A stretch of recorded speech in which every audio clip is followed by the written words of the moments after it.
I'm just like that. Half of you on the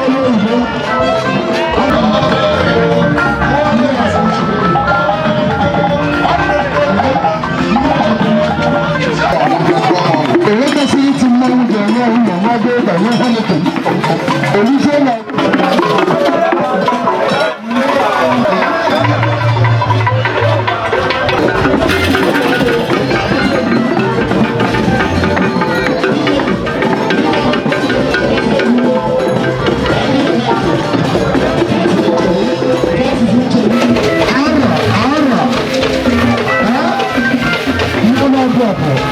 Ara.